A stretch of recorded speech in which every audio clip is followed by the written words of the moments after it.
ஸ்டைலில் தக்காளி குழம்பு வைக்க போகிறேன். வாங்க வந்து பாருங்கள் எப்படி வைக்கிறதுன்னு. தக்காளி பாருங்கள் நல்லா அரைச்சி வச்சுருக்கேன் நான். பாருங்கள் கொஞ்சம் உளுந்து பருப்பு போட்டுக்கலாம். பாருங்கள் எண்ணெய் ஊற்றினா எண்ணெய் சூடாகிடுச்சு. இதில் கொஞ்சம் உளுந்து பருப்பு போட்டுக்கலாம். இனி கொஞ்சம் கடுகு போட்டுக்கலாம். அடுத்தது கொஞ்சம் வெந்தய பொடி போட்டுக்கலாம். கொஞ்சமாக வெங்காயத்தூள் சேர்த்துக்கலாம். தூள், வரமிளகா, வெங்காயம், வெள்ளைப்பூடு இது எல்லாமே நம்ம இதில் போட்டலாம். வெள்ளைப்பூடு, வரமிளகா, கருவேப்பிலை தழை போட்டு நல்லா வணக்கணும். கொஞ்சம் நல்லா ப்ரௌன் ஆகட்டும்.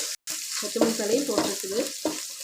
கொஞ்சம் ரெட் கலரில் ஆகணும். அதில் அப்புறம் மிளகாப்பொடி, கொத்தமல்லி பொடி, மஞ்சத்தூள் ஆட் பண்ணிக்கலாம். ப்ரௌன் கலரில் நல்லா வணங்கிடுச்சு. இனி இதுக்கு தேவையானது நம்ம தேவையானது வரமிளகா போட்டுக்கோம்ல, அதுக்கு தேவையானது கொஞ்சம் மிளகாத்தூள் போட்டுக்கலாம். கொஞ்சம் மல்லித்தூள், கொஞ்சம் மஞ்சத்தூள், தண்ணி ஊற்றிக்கணும்.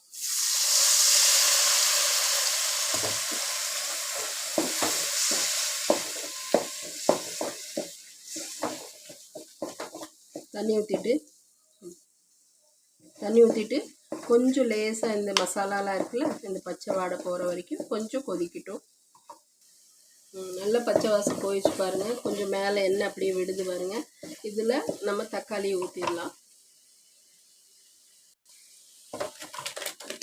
பாருங்கள் தக்காளியை நல்லா கொஞ்சம் குறைன்னு அரைச்சா போதும். தண்ணி இன்னும் எதுவுமே ஊற்ற வேணாம்.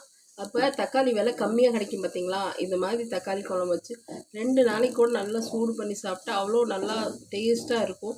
இது சாப்பாடுக்கு, இட்லி, தோசைக்கு, சப்பாத்திக்கு எல்லாத்துக்குமே சாப்பிட்லாம். நல்லா இருக்கும்.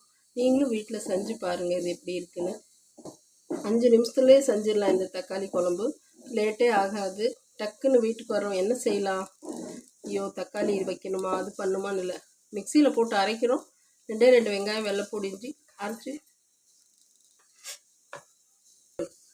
காய் எதுதான் இருக்குது அப்படி நம்ம வீட்டு எந்த காயும் இல்லை, திடீர்னு வெறும் தக்காளி மட்டும் இருக்குது, என்ன செய்யலாம் அப்படின்னு நினச்சோம்னா தக்காளி போட்டு இது மாதிரி செஞ்சு பாருங்கள். சூப்பராக இருக்கும். இதுக்கு ஒரு அப்பளமோ முட்டையோ ஸ்ட்ரைட் டிஷ்ஷாக வச்சுக்கிட்டா சூப்பராக இருக்கும். இன்னும் இதை வீடியோவில் பார்த்துட்டு எப்படி இருக்குதுன்னு நல்ல மாதிரி சப்ஸ்கிரைப் பண்ணுங்கள். தக்காளி கொஞ்சம் நல்லா நுர வரும். நல்லா அந்த நேரத்தில் கொஞ்சம் உப்பு போட்டுக்கலாம். ஏன்னா நல்லா சுண்டி வந்துச்சுன்னா உப்பு நிறையா போட்டோம்னா உப்பு கக்கிற மாதிரி இருக்கும். கொஞ்சம் நல்லா கொதிச்ச பிறகு உப்பு போட்டோம்னா கரெக்டாக இருக்கும். தேவையான உப்பு சேர்த்திக்கலாம். நம்ம நல்லா கொதிக்க விடுங்க. நல்லா கொதிக்க விட்டிங்கன்னா தக்காளி குழம்பு ரெடி ஆயிடும். இதுவும் நீங்களும் வீட்டிலே ட்ரை பண்ணி பார்த்துட்டு சொல்லுங்கள் எனக்கு.